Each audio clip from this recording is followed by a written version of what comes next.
Welcome to Marley Klein's Talks on Essiac, August 2018 at Arupa.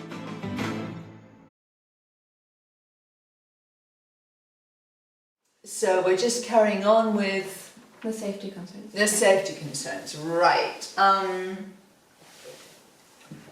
course, yes, safety concerns. Don't take too much. The maximum dose was 60 ml a day, which is 4 tablespoons.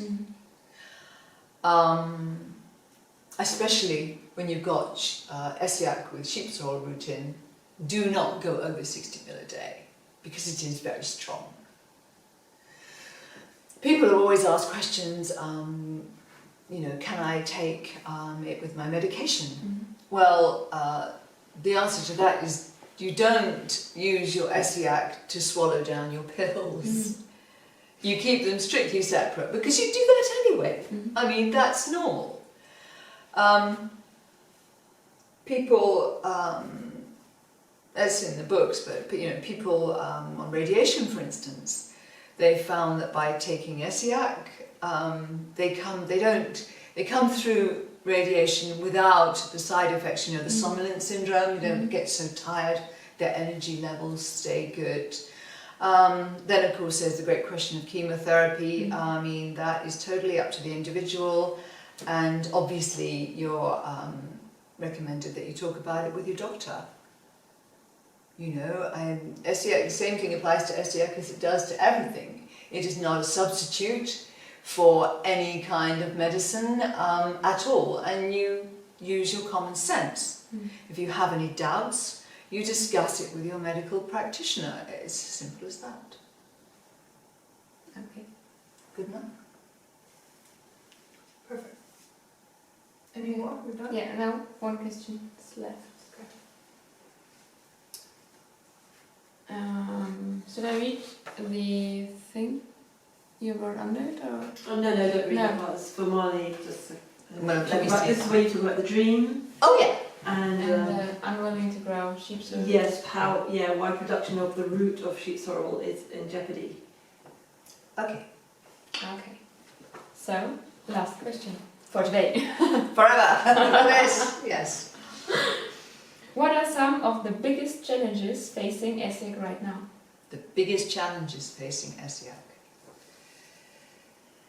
Obviously, the availability of the root.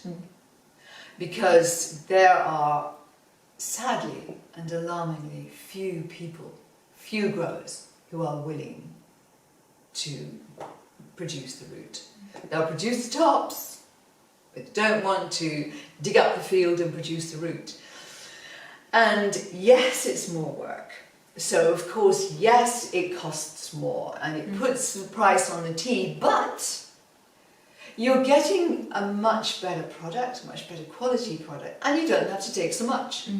So in the long run, it all works out. And growers have to be encouraged, persuaded, to actually consider, because people are demanding the root. And it is the biggest headache when you have to not only devote the normal time to running your business and getting everything packaged and getting it out on time, but when you have to devote a seriously enormous amount of time to simply going out trying to find supplies of root. And anyone that does it knows perfectly well that is tough. And it takes a lot of time and effort. So the biggest challenge really is getting the root and also educating people and making people willing to. This is the 21st century. In the 19th century, when the formula was first put together, everything was in place. And the old medicine man used root. Because when you're travelling and you're a nomad, if you pick a load of tops and flowers and things, they have a much shorter lifespan in the medicine pouch and they take up a lot more bulk. Roots, you have maybe 3 years. If they're well kept, they're good for 3 years, the lifespan of the medicinal value of the roots, good for 3 years. And they pack right down. So basically, Native American medicine men and women use roots. What does that tell you? You know, end of argument, to be honest, end of argument. So, looking at Essiac, you've got to take it past all the controversy of the 20th century. This is the 21st century. Mm-hmm. Let's take it into the 21st century. Let's take all that was good and progress with it. Let it develop, let it expand. Because you never know what's going to happen. You know, I mean, life continues, but the planet evolves, and we're all at the mercy of the planet. And speaking of which, my favourite subject is volcanoes. Sorry, have to bring it in. But what's so good is, where there are volcanoes, there are sheep sorrel.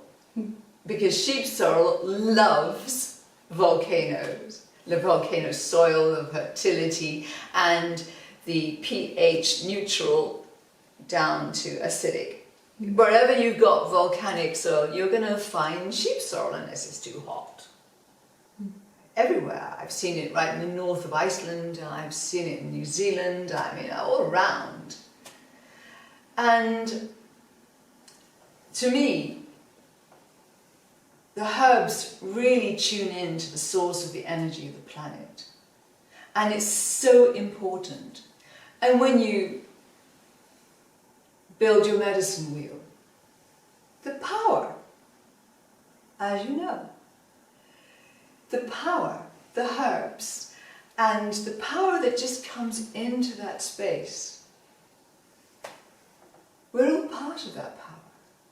And it's important that we realise, we've got smartphones, cars and whatever, but beneath our feet there's a living, pulsing, breathing planet. And we're part of that. Our Mother the Earth, you know, we can't deny this. And also, when I first went to Bracebridge, when I was invited, I just went there, you know, bright-eyed and bushy-tailed. I didn't know what I was getting into. I seriously had no idea. I didn't even know that Sheila Snow had worked so closely with Rene Caisse, to be honest. Let's be totally honest. I didn't know how close the connection really was. And I didn't know Mary McPherson. I didn't even know she was still alive. I didn't know any of this stuff. And I turn up, and because Sheila and I have been corresponding for a year, so I said, you know, I'm coming to the States, you know, through Canada, can we just meet? And they invited me, you know, for 3 or 4 days to stay. I didn't know that they never did that. Never. I thought that was happened to everybody. And I certainly didn't know that I was sleeping in a room with a whole pile of Essiac archive, and I'm not nosy, so. But I just honestly didn't know what I was getting into.